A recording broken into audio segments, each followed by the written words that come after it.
So the MacBook Air is Apple's best-selling MacBook to date, from its lightweight design, its thin chassis, and most importantly, its price tag. Starting at $1,000 for the M1 chip, it's a price tag that you could tolerate with, and most importantly, the MacBook Air lasts. Some people are still using the aluminum MacBook Air to this day, and let's not forget you're getting years of support, whether if it's software updates or even customer support. The MacBook Air is a pretty bargain deal. The only thing is with the Air, let's say you want a bigger display. You have to jump all the way up to the MacBook Pro, 16-inch, and that's gonna run you well over $2,500. It's gonna get pretty pricey really quickly. People just want bigger things. Bigger cars, bigger phones, bigger bank accounts.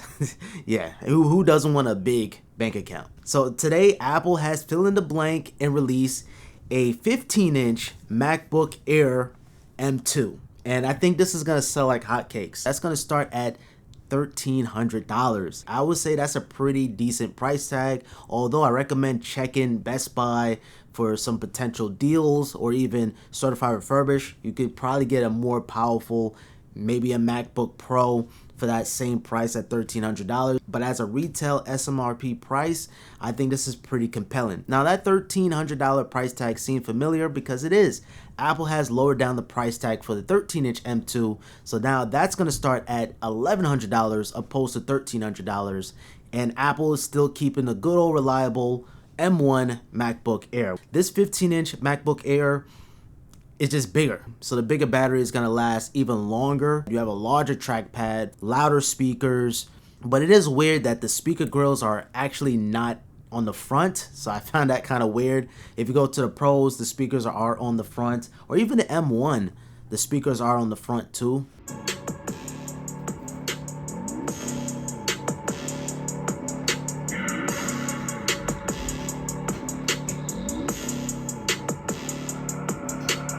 I'm just overall pretty amazed on how thin and light this is to be a 15-inch MacBook. Now, put it in retro perspective, my first ever MacBook was the 2015 MacBook Pro. It was a 15-inch. So holding this, it kind of gives me a nice little flashback to that, but just even lighter, even thinner. Yeah, so this is more modernized than ever before. I do miss the glowing Apple logo. Hopefully Apple will make that as a comeback. I highly doubt it.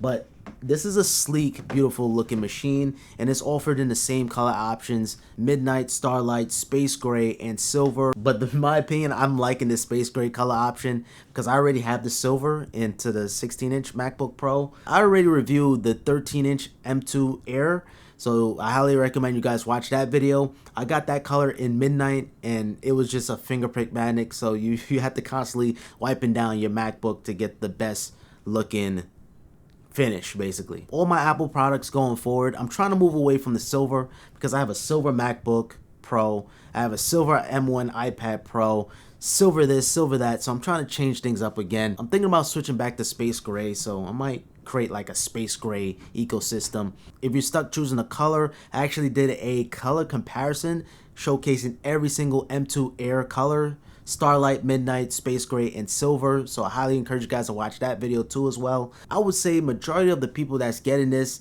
they either have an Intel based MacBook Air, or they're coming from a Windows PC, or they just need another machine.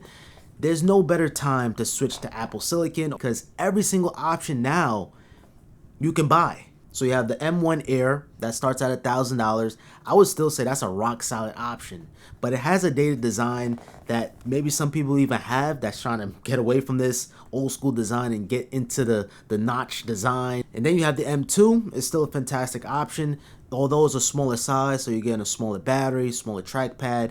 But I would say for portability, that's still a champ. If you're going to be traveling, you want to put this in your backpack, it's going to be more efficient for traveling. Then you have the 15-inch. You want more screen real estate, the best battery life, and also louder speaker. Then the 15-inch is your alley. I would say the 15-inch is heavier, but what you got to worry about is the larger footprint. Can this fit in your bag? I would say this shouldn't be a problem putting it in your backpack. But one thing that will be a problem if you're going to school, or you're going to college, I should say, those desks are tiny.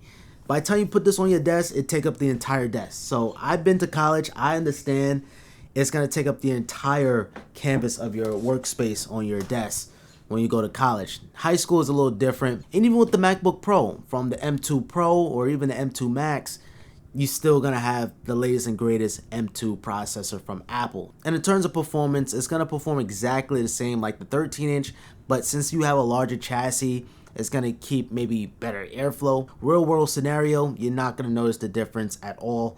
It's just a larger screen.